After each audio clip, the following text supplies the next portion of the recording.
My hands were shaking on the console, and I made sure every camera on that alien bridge could see it. That part was easy.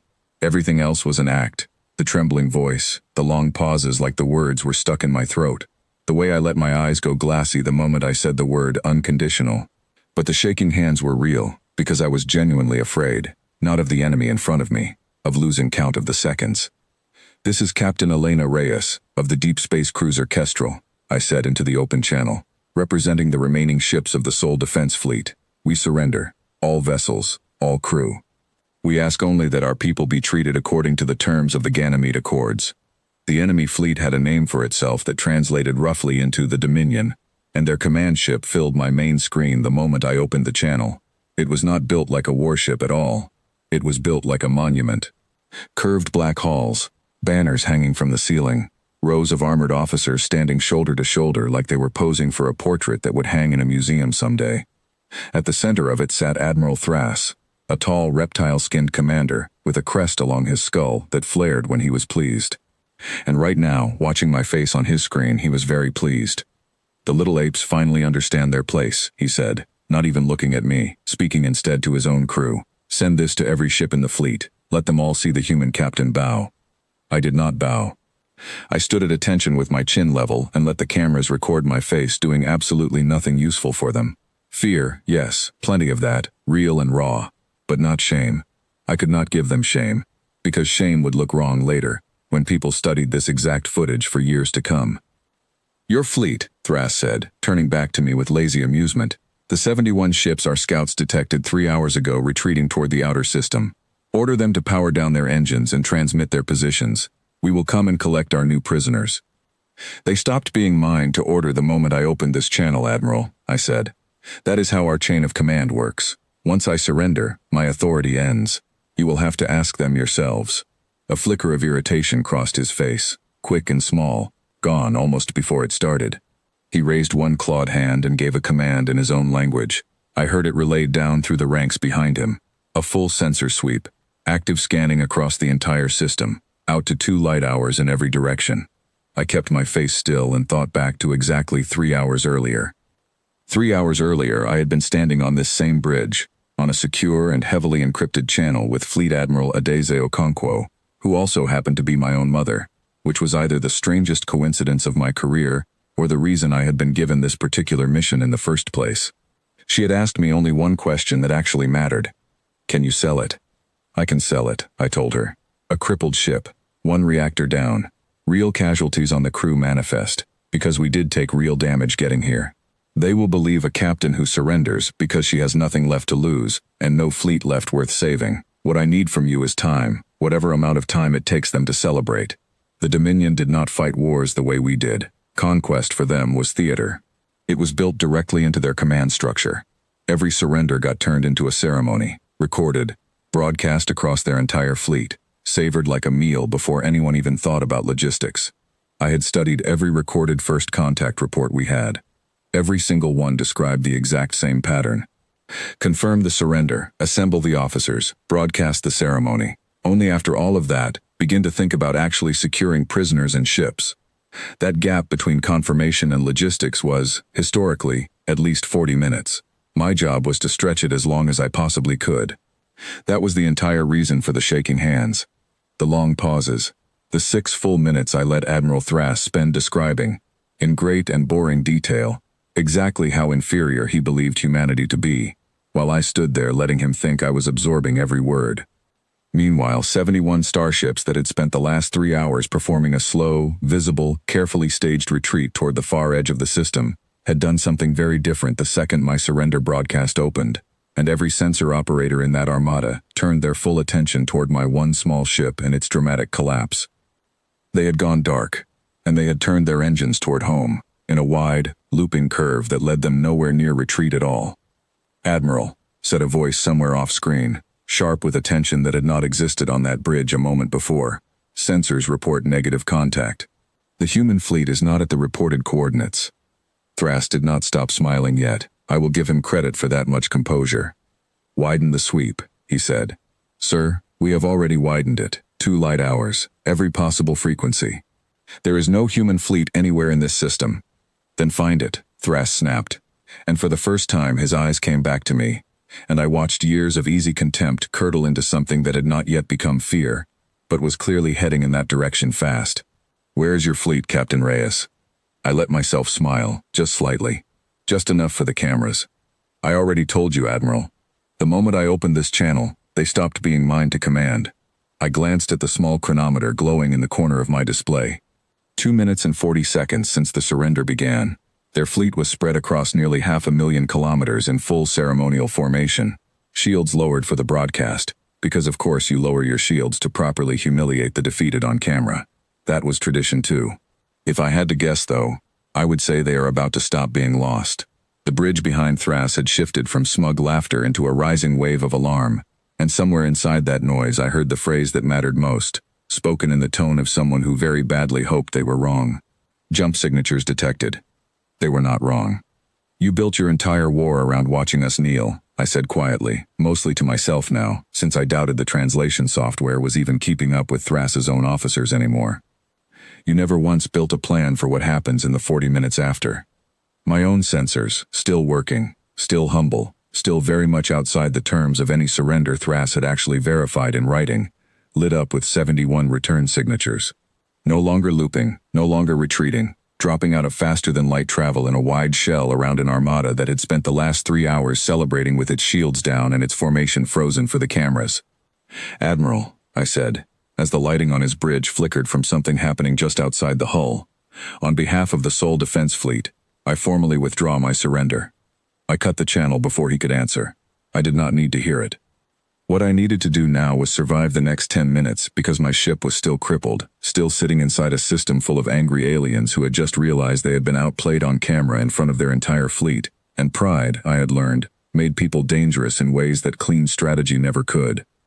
"Talia, status," I said, turning to my tactical officer, a sharp, quiet woman named Talia Brooks who had not said a single word during the entire performance, because her job had been to sit perfectly still and watch numbers no one else on that bridge could see. "Their shields are coming back up, but slow," she said. "Ceremonial power configuration takes time to shift back to combat mode. Our fleet has maybe 90 seconds before the Dominion ships regain full defensive capacity." 90 seconds is plenty, I said, and I meant it, because 90 seconds was exactly what we had planned for. The 71 ships of the real Sol Defense Fleet had not looped back for a fight in the traditional sense. We were not here to destroy an armada 3 times our size through raw firepower, because that math never worked in our favor and everyone in command knew it. We were here to do something the Dominion had never once faced in 300 years of easy conquest. We were here to make them blind. Every ship in our returning fleet carried a modified sensor disruption pod, something our engineers had built after studying exactly how Dominion targeting systems worked during our first disastrous encounters with them 2 years earlier. Their weapons were powerful, faster than ours, better shielded than ours. But they depended entirely on a centralized targeting network that shared data across the whole fleet in real time. It made them terrifyingly efficient in open combat. It also made them completely dependent on that network functioning correctly.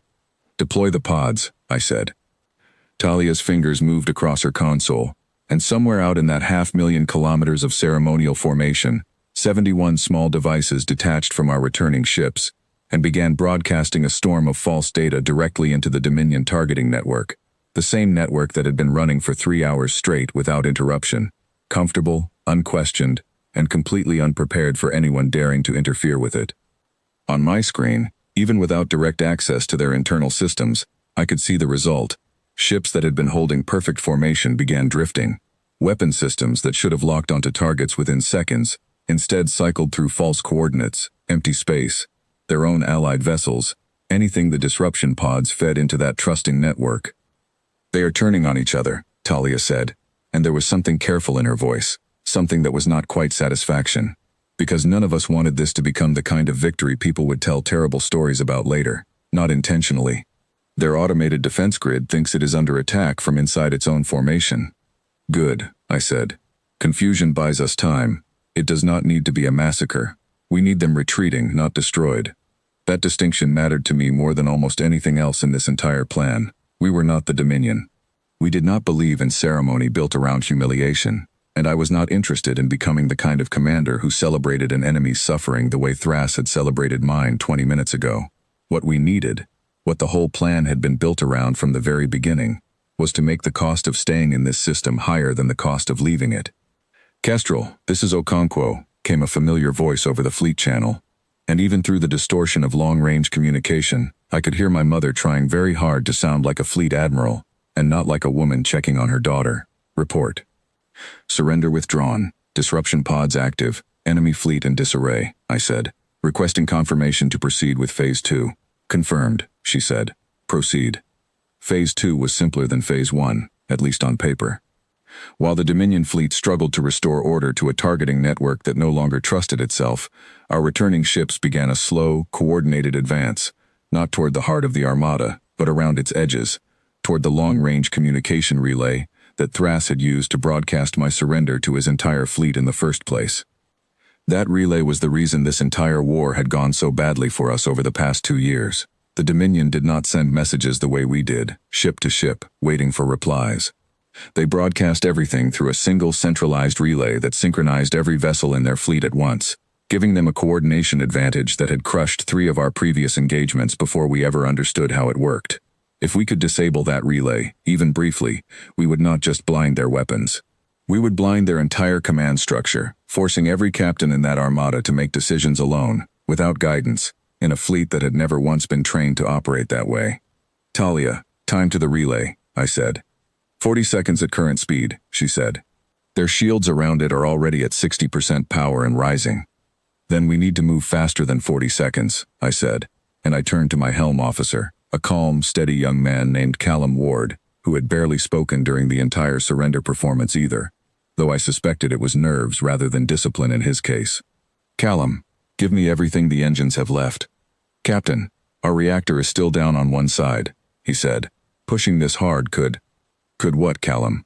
Explain to me what happens if we do not push," I said, not unkindly, but firmly enough that he understood the question was not really open for debate. He pushed the engines anyway, and the Kestrel groaned in a way that told me our engineering officer, a broad, unshakable woman named Priya Nandi, was going to have several very pointed things to say to me later about the condition of her reactor. But the ship moved, faster than it had any right to move on one working reactor, cutting through the chaos of a fleet that was still busy accusing itself of treachery.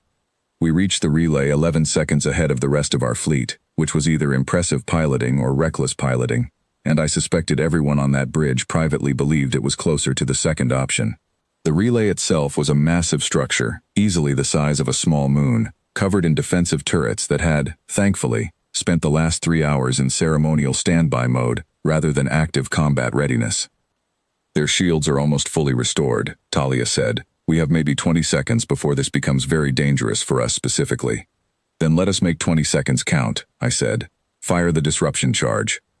This was the part of the plan that had taken our engineers the longest to build, and the part I had privately worried the most about, because unlike the sensor pods, this required a direct and precise strike against a heavily defended target, using a single, crippled ship with one working reactor. There was no room for error, and very little room for a second attempt.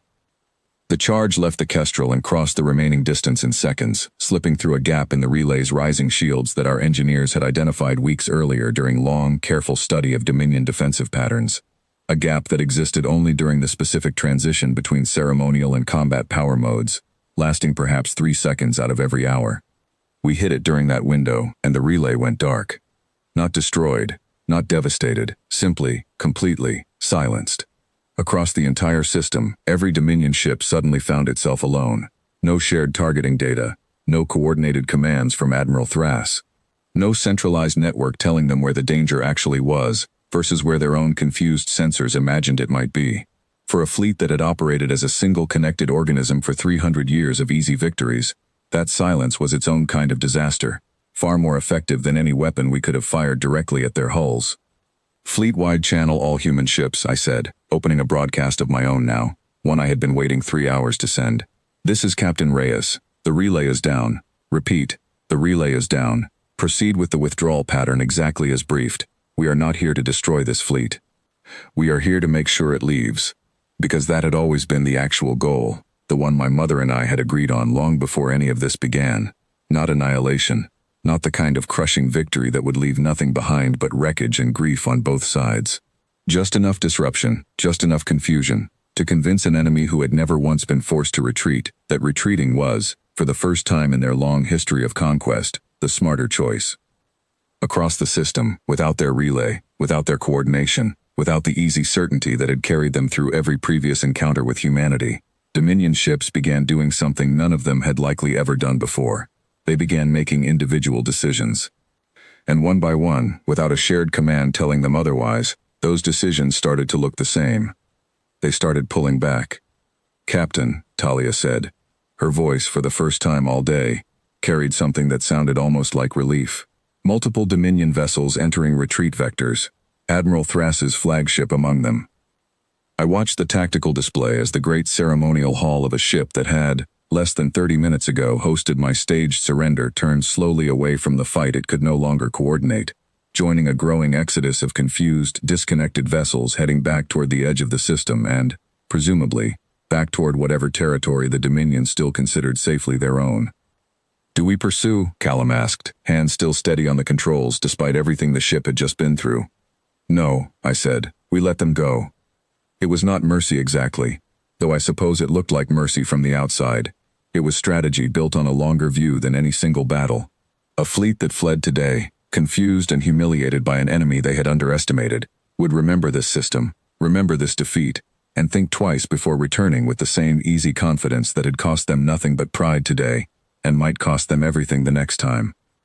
"Kestrel, this is Okonkwo," my mother's voice came through again, steadier now, warmer than fleet protocol strictly allowed. "Confirm status." "Enemy fleet in full retreat," I said.